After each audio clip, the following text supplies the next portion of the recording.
Bonjour et bienvenue dans cette nouvelle exploration détaillée. Je suis vraiment ravie de vous retrouver aujourd'hui pour une mission un peu spéciale. Bonjour à toutes et à tous. Ouais, une mission qui sort vraiment de l'ordinaire aujourd'hui. Totalement. Alors le but de cette plongée, c'est d'aller fouiller dans les archives de la Société française d'histoire de la police. On va s'appuyer plus précisément sur un article de blog super riche qui a été publié le 9 mars 2025. Un article qui nous emmène très loin des clichés habituels. C'est ça. Le sujet du jour, c'est pas un grand préfet ou un détective célèbre. On va parler d'un homme en apparence absolument ordinaire. Rémy Leclerc. Né en 1877 et mort en 1940. Exactement. Le matricule numéro 2009, c'était un simple agent de la circulation à Paris, et pourtant, il est devenu l'une des figures les plus célèbres du Paris des années folles. Ce qui est fascinant ici, c'est vraiment l'inversion totale des codes de l'autorité. On n'étudie pas un haut gradé qui aurait imposé son image par le pouvoir ou l'ambition politique. Pas du tout, non? On examine la vie d'un agent de la paix auxiliaire, un homme de la base. À une époque où le concept même de police de proximité n'avait aucune existence formelle, cet homme l'a littéralement incarné. Il l'a inventé presque. En quelque sorte, oui. Il a prouvé qu'une figure d'autorité locale pouvait tisser un lien affectif hyper puissant avec la population, au point de devenir une véritable icône populaire. Et c'est là que notre mission prend tout son sens. L'objectif, c'est de comprendre comment un homme ordinaire a pu transformer un traumatisme de guerre indicible en une marque de fabrique mondiale. Bon, décortiquons un peu tout ça. Allons-y. Il faut savoir que c'est une histoire qui résonnera beaucoup pour ceux qui s'intéressent à la culture d'aujourd'hui. C'est carrément le récit d'une célébrité virale bien avant l'invention d'Internet. La preuve que le personal branding existait bien avant les réseaux sociaux. C'est clair, la mécanique était déjà là. Mais pour comprendre comment il en est arrivé là, il faut remonter à ses origines, regarder l'homme et comprendre d'où vient sa résilience. Alors Rémy Armand Alcide Leclerc voit le jour le 28 septembre 1877 à Plachy-Buyon, dans la Somme. Dans une famille très modeste. Un environnement qui laissait pas vraiment de place à l'insouciance. C'est le moins qu'on puisse dire. Son père est ouvrier tisseur et sa mère élève 15 enfants. 15 enfants, oui. La survie économique de la famille exigeait des sacrifices immédiats. Et le sacrifice, c'est son enfance. Dès l'âge de 9 ans, Rémy est envoyé à l'usine. Il travaille 13 heures par jour dans une usine de papier. Si l'on relie cela au contexte global de l'époque, cette trajectoire, bien que brutale, c'était le lot d'une grande partie de la classe ouvrière. Ces journées interminables de 13 heures, dans le bruit, la poussière des machines, ça a forgé chez lui une endurance hors du commun. Une vraie carapace, en fait. Absolument.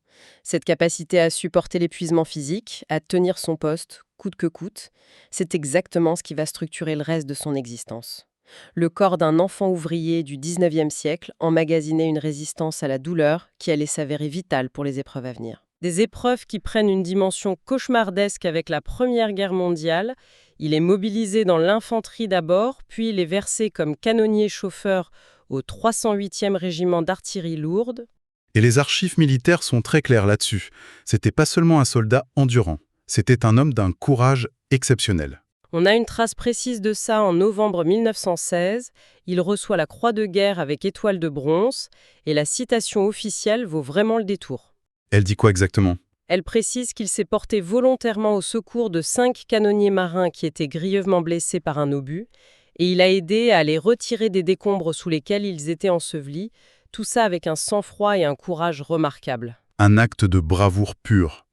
Mais la guerre prélève toujours son dû. Leclerc est blessé à plusieurs reprises et l'une de ses blessures va bouleverser sa vie. Oui, les documents administratifs parlent d'une vilaine blessure faciale. C'est le terme administratif pour dire qu'il est devenu une gueule cassée. Un terme qui est extrêmement lourd de sens quand on connaît l'histoire. Oui, ces hommes revenaient du front avec le visage détruit. Ils portaient littéralement les stigmates du conflit à la vue de tous. Et pour cette génération qui a dû se réinventer après de tels traumatismes, la réinsertion, c'était un défi majeur. La société a mis en place des emplois réservés dans l'administration pour leur offrir un moyen de subsistance. Et c'est exactement par cette porte-là que Leclerc entre à la préfecture de police de Paris après sa démobilisation en juin 1918. Il trouve un refuge en quelque sorte. Voilà. Dans les années 1920, il devient gardien de la paix, auxiliaire à la compagnie de voitures. Sa mission, c'est de régler une circulation parisienne qui devient de plus en plus chaotique. Il faut s'imaginer l'époque. Les calèches cohabitent avec les premières automobiles, c'est l'anarchie totale. Et sur le papier, il n'a rien de spécial. Sa fiche signale juste des yeux bleus et une taille d'1,68 m. Il porte l'uniforme de l'époque avec le képi, le drap super épais et le fameux bâton blanc. Un uniforme qui devait être une horreur à porter l'été. Ah oui. Et en juin 1924, il reçoit son affectation permanente, au carrefour de la Porte Saint-Denis, dans le 10e arrondissement. Ce lieu n'est pas un détail du tout. C'est le creuset de sa future renommée. Pourquoi à cet endroit précis? Parce que la Porte Saint-Denis, dans les années folles, c'est un point névralgique de la capitale. Il y a les théâtres, les cinémas, les cabarets. Il y a une foule dense, des touristes étrangers, et un trafic effroyable. Placer un agent là, c'est le mettre sur la scène la plus exposée de la ville. Et c'est là que ça devient vraiment intéressant, parce qu'il y a un détail physique crucial. L'administration l'autorise exceptionnellement à porter une longue barbe rousse. Une dérogation très rare à l'époque. Très rare, oui. Et le but initial, c'était simplement de masquer sa grave blessure de guerre au visage. C'était un cache-misère. Et c'est là que la magie opère presque par accident. Ce qui devait le cacher va se métamorphoser en un atout visuel unique. C'est fascinant comment ça s'est retourné. Le contraste devait être fou. Un agent d'1,78 m en gros uniforme, avec des médailles militaires sur la poitrine et cette immense barbe rousse avec de grosses moustaches tombantes. Il ne passait pas inaperçu. Pas du tout. La presse s'en empare direct. On lui donne des surnoms comme « la plus belle barbe de Paris » ou, le plus connu, le Vercingétorix des boulevards. La naissance de cette légende urbaine s'est faite de manière totalement organique. C'est la combinaison d'un lieu à fort trafic, d'un style visuel marquant et d'une présence constante. C'est ça l'héritage de l'usine. L'assiduité? Exactement. Il ne manquait jamais un jour de service, peu importe la météo. Et c'était un boulot dangereux. Faut pas croire qu'il faisait juste démouliner avec son bâton blanc. C'était un simple agent, il a fini sous-brigadier, sans ambition hiérarchique, mais il assurait sa mission avec un courage dingue. Les périls de la rue parisienne, Il a été renversé 2 fois. dont une fois par un camion. Par un camion de blanchisserie, oui. Il y avait aussi les chiens errants. Ça pullulait dans le Paris de l'époque. Et au lieu de les brutaliser, il les attrapait avec une telle douceur qu'il a carrément reçu 2 diplômes de la Société de protection des animaux. La SPA le récompensait, lui, un agent de la circulation, pour sa bienveillance.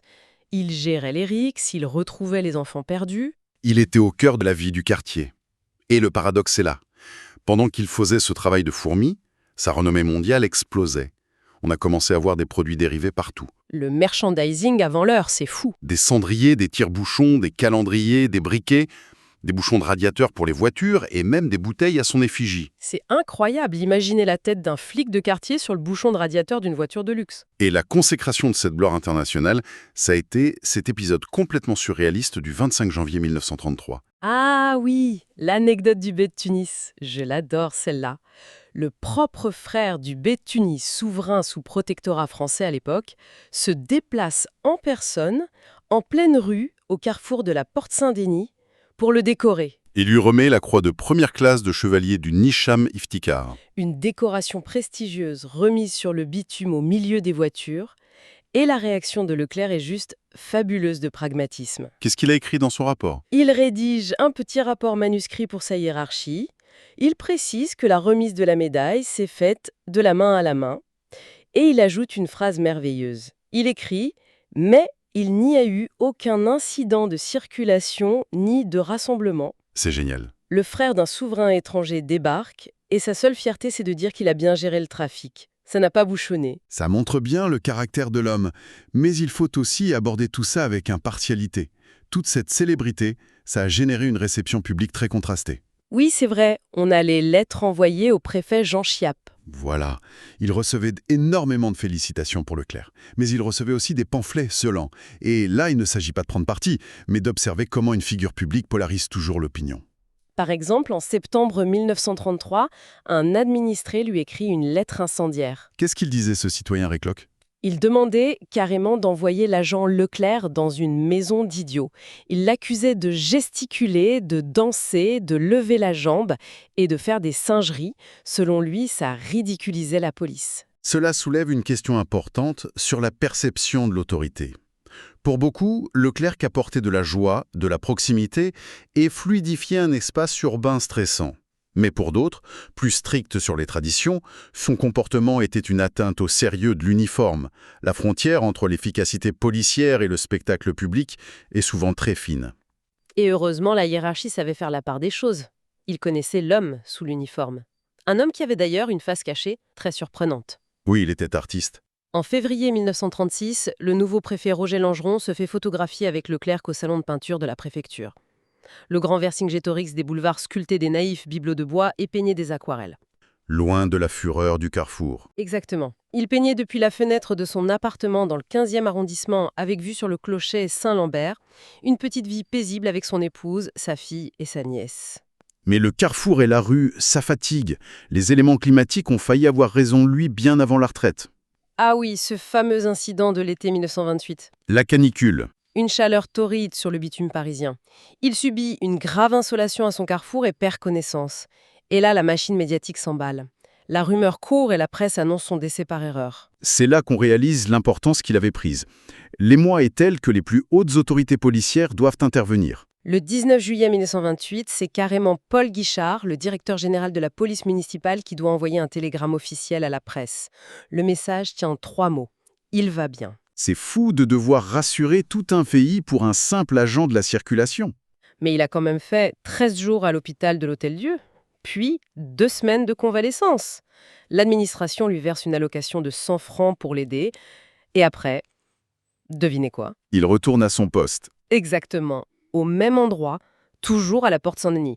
Il y restera jusqu'à sa retraite le 30 juin 1938. Après 24 ans de service, Il espérait juste pêcher et peindre tranquillement dans la Somme. sauf que l'histoire ne l'a pas laissé faire. Non, la Seconde Guerre mondiale éclate. Il est remobilisé de septembre 1939 à janvier 1940.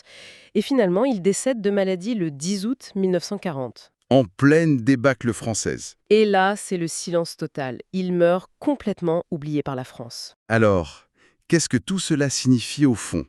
Ce contraste est saisissant. On a cette hyperprésence médiatique et physique pendant des années, puis une disparition tragiquement anonyme dans le tumulte de 1940. C'est ça qui est frappant quand on retrace l'incroyable trajectoire de cet enfant ouvrier devenu héros de guerre, puis icône incontournable des boulevards grâce à une barbe destinée à cacher une blessure.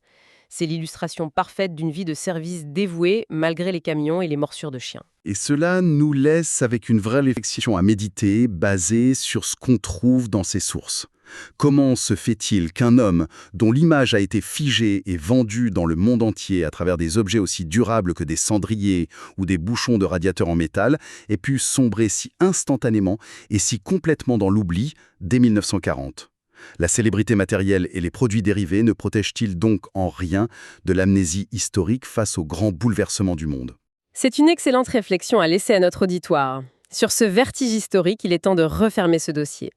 Un immense merci à toutes celles et ceux qui ont suivi cette exploration avec nous aujourd'hui. On vous invite la prochaine fois que vous marcherez dans la rue à prêter attention aux figures peut-être ordinaires mais singulières qui animent vos propres quartiers aujourd'hui. À très bientôt pour une nouvelle plongée dans l'histoire.